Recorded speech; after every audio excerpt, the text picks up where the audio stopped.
বছরের ইবাদতের জন্য সবচেয়ে সেরা এবং শ্রেষ্ঠ রাত কোনটা? লাইলাতুল কদর, শবে কদর রমজানের শেষ দশকে আছে।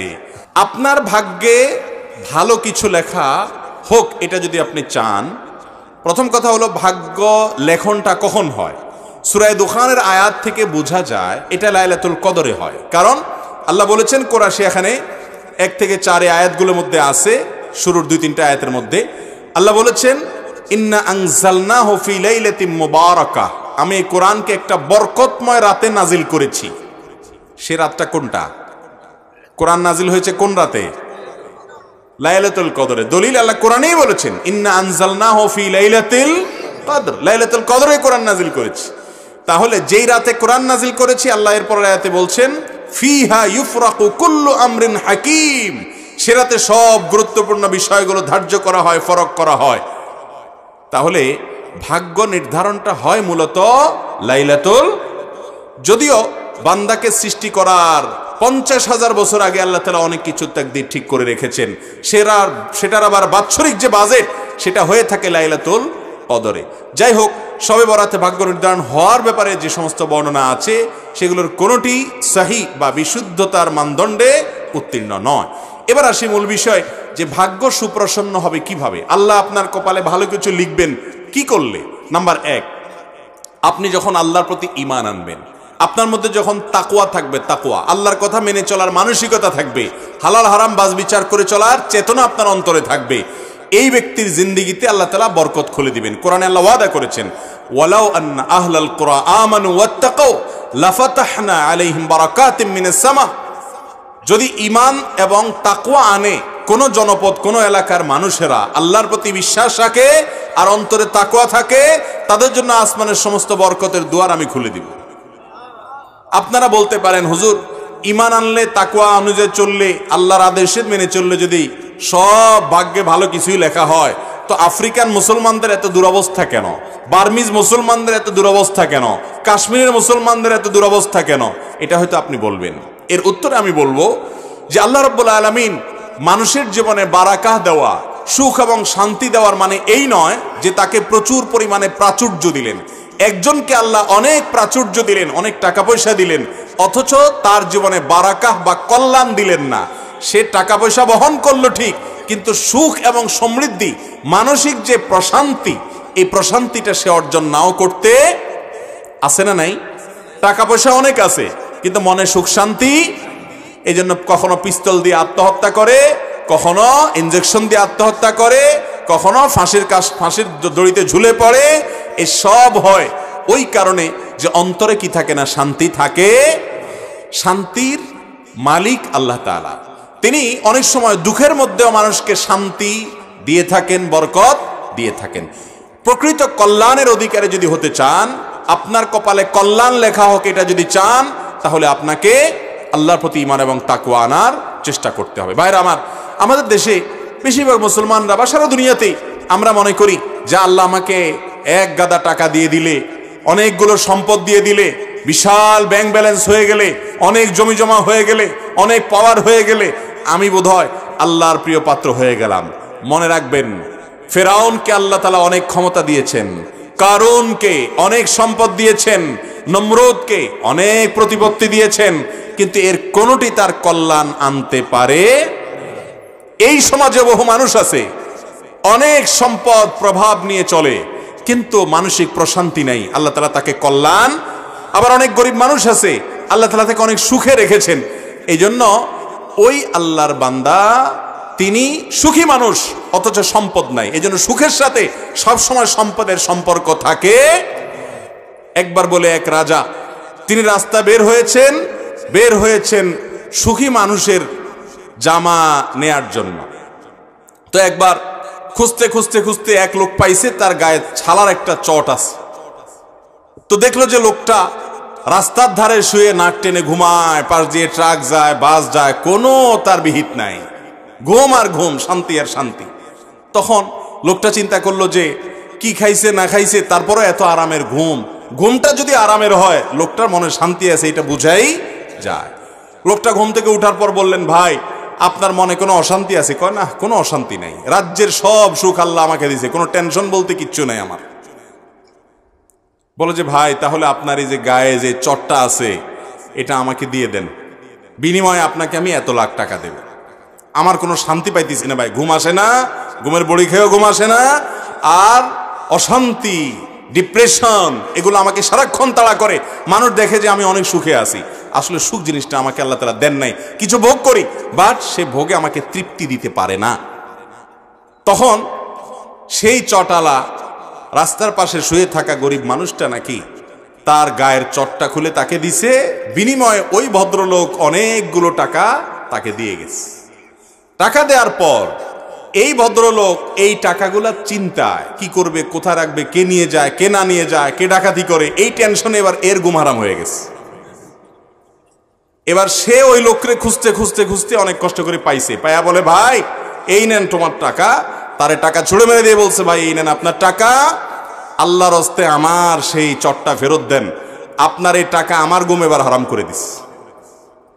ভাইরা আমার, কথা কিন্তু বাস্তব।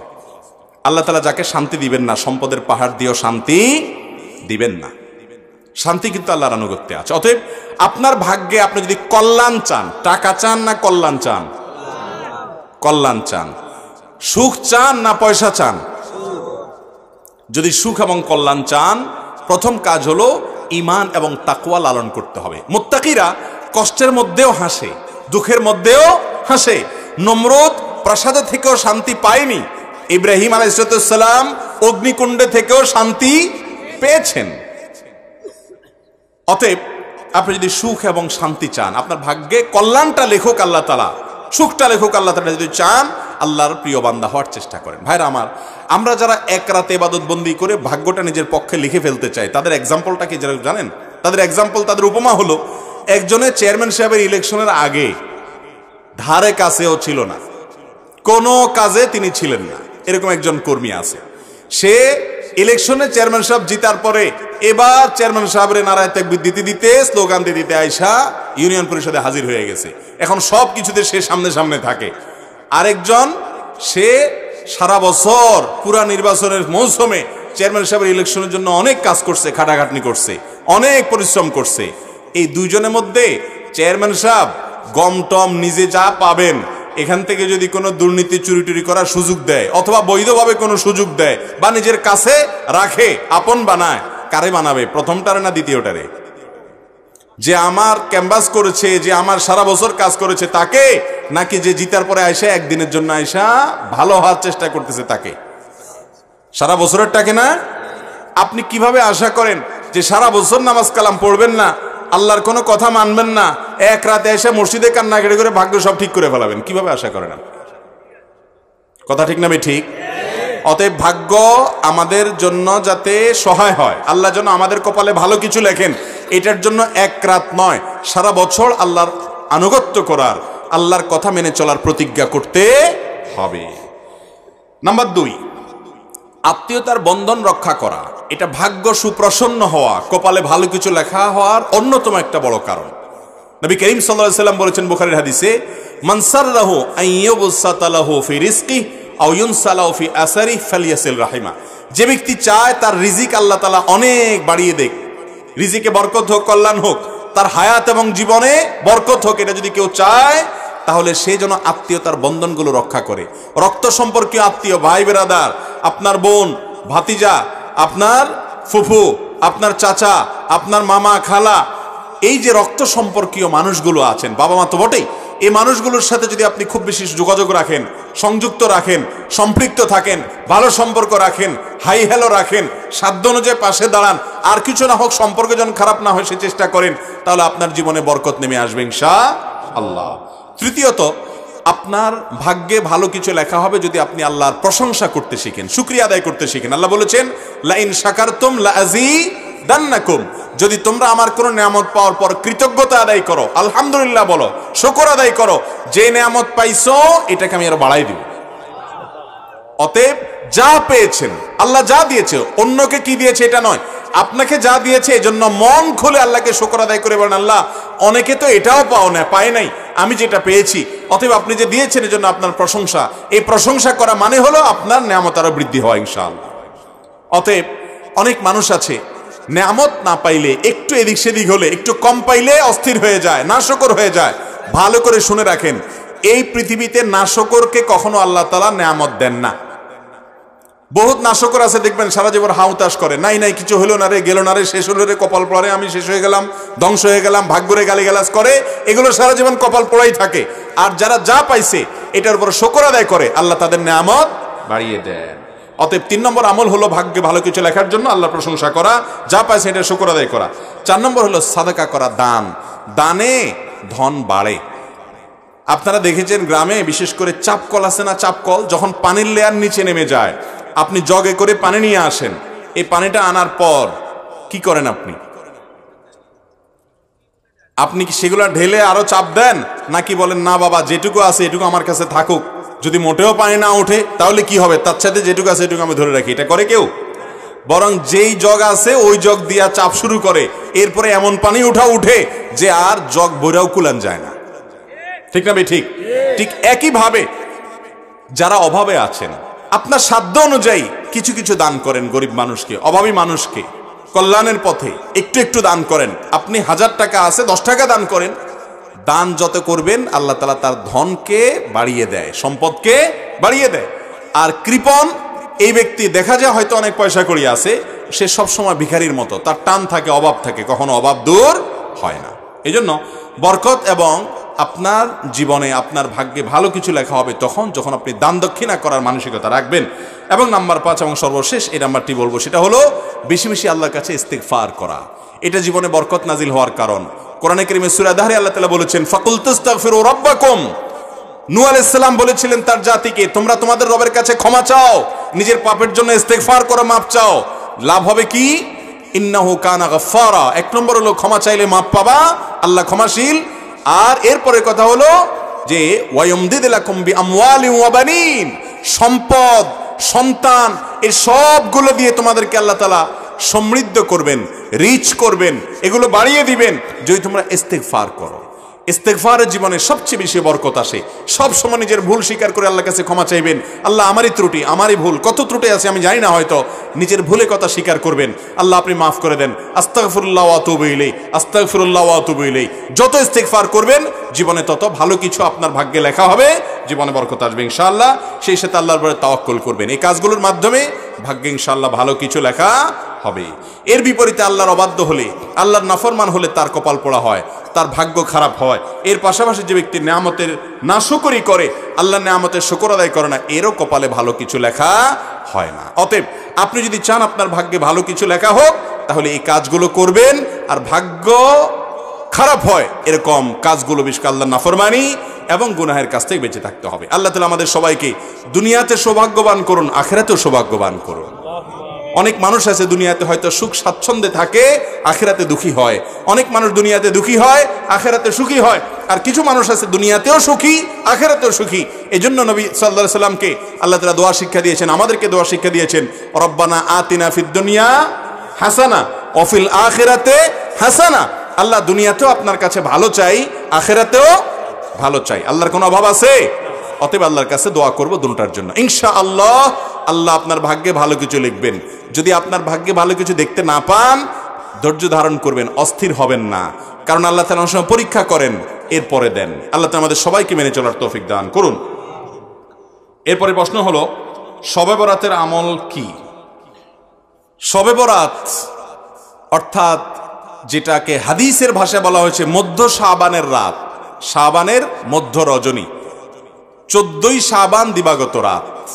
এটাকে আমাদের সমাজে বা পাক ভারত মহাদেশে, এই অঞ্চলে, ইরানে, এই সাইডে শবে বরাত বলে। হাদিসে কোনো শবে বরাত টরাত নাই, হাদিসে আছে লাইলাতুন নিসফি মিন শাবান। তো যাই হোক, বরাত মানে যদি মুক্তি হয় তাহলে সে অর্থে ঠিক আছে। এই রাতে আল্লাহ তাআলা মুশরিক যারা শিরকে লিপ্ত, এই লোকগুলো ছাড়া, হিংসুক ছাড়া, বেদাতে লিপ্ত ছাড়া, যে ব্যক্তি সুন্নাহ মেনে চলতে চায় না, এই লোকগুলো ছাড়া বাকি সব ইমানদারদেরকে সাধারণ ক্ষমা ঘোষণা করেন।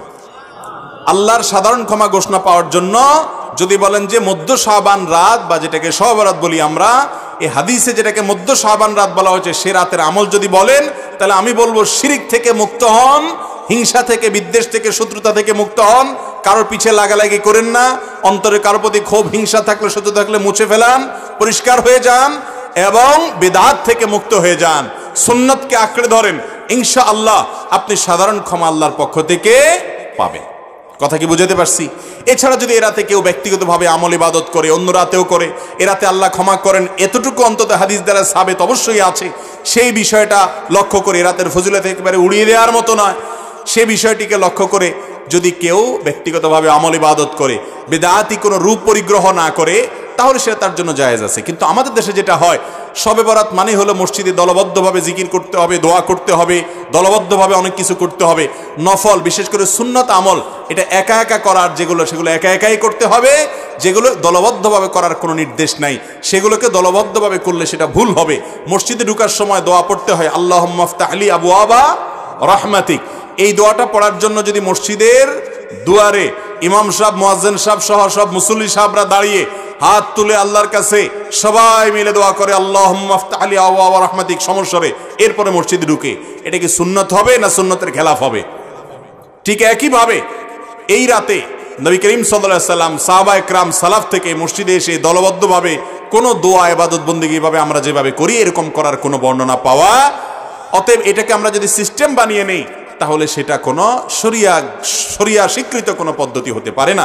বিধায় এই রাতকে কেন্দ্র করে অনেক কাজ, বেশিরভাগ কাজগুলো আমাদের সমাজ যত কাজ প্রচলিত আছে সব রাতকে কেন্দ্র করে বেশিরভাগই কোনো এগুলার কোনো অস্তিত্ব হাদিসে খুঁজে পাওয়া যায় না। যেমন হালুয়া খান, সব রাত মানে হালুয়া, এটা তো একটা কমন আইটেম। ভাই হালুয়া কারোর খাইতে চাইলে খান, ভিন্ন কথা, কিন্তু এই রাতে খাইতে হবে, এই হাদিস বানায়া, জাল হাদিস বানায়া খাওয়া জায়েজ নাই। আপনি এমনি অন্য সময় খান, এ রাত্রেও খান, কিন্তু আপনি অন্য কোনো সময় খান না। এটা মেয়েটার খাওয়ার ফজিলত বানাইছেন কি, যে নবীজির দাঁত ভাঙছে সেজন্য হালুয়া খাইছে, তাই আমরা ভালো দাঁত নিয়ে হালুয়া খাইতেছি। আপনার বাবার পাও ভাঙছে, ভদ্রলোক একটা লাঠি দিয়ে ভর করে খোলায় খোলায় হাঁটে, আপনার ভালো পাও নিয়ে আপনি যদি একটা লাঠি নিয়ে খোলায় খোলায় হাঁটেন, এই ভেঙানোর কারণে এটা কি বাপের সম্মান দেয়া হবে নাকি তার সাথে তামাশা করা হবে? আর দ্বিতীয় কথা,